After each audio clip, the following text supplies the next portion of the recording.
Salut à toutes et à tous et bienvenue, j'espère que vous allez bien. Je reviens aujourd'hui vers vous pour vous parler de ma toute dernière lecture après une absence un petit peu longue, mais j'ai un peu de mal à lire en ce moment. Il s'agit du livre de Marissa Meyer Cinder. C'est le tome 1 des Chroniques lunaires, puisque sur mon groupe Facebook, donc le Club des Mordus de lecture, dont je vous mettrai le lien en description, il y avait un défi qui était de lire des sagas. Donc là, on est très loin de mon style de prédilection, puisqu'on est vraiment sur un livre avec un côté fantastique. C'est le conte de Cendrillon, vous l'aurez compris, qui a été revisité et vraiment de façon très originale. Là, on va donc retrouver des humains et des androïdes qui vont cohabiter autant qu'ils le peuvent dans une ville qui s'appelle New Beijing. Il y a une terrible épidémie qui ravage la population.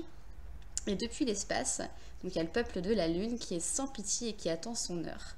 Personne, absolument personne, n'imagine que le salut de la planète Terre repose justement sur Cinder qui est brimée, bien évidemment, par son horrible belle-mère et ses demi-sœurs.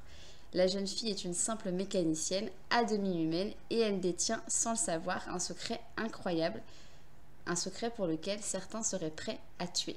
Voilà, je vous ai donc vraiment parlé de la quatrième de couve. En ce qui concerne mon avis sur ce livre, j'ai passé un bon moment de lecture. J'ai trouvé que c'était vraiment revisité, comme je vous l'ai dit au début, de façon très originale. Après, par contre, bon, je veux dire, le secret, on le devine très vite. J'étais à peine à la moitié du livre où je me suis dit, tiens, à mon avis, c'est ça. L'auteur, je pense, en a dit un petit peu trop. Mais il vaut quand même le coup, et comme je sais qu'il y a pour le coup 5 livres, eh ben je vais forcément acheter la suite, la lire, et je vous en reparlerai bien évidemment. Voilà, c'est donc tout pour aujourd'hui. Je reviendrai vers vous pour vous parler du dernier tome qui me reste à lire de la saga U4, le tome de Stéphane. Donc voilà, n'hésitez pas à me donner votre avis en commentaire si vous avez lu ce livre ou s'il vous tente. Et si actuellement vous lisez des sagas, pareil, n'hésitez pas à me le dire.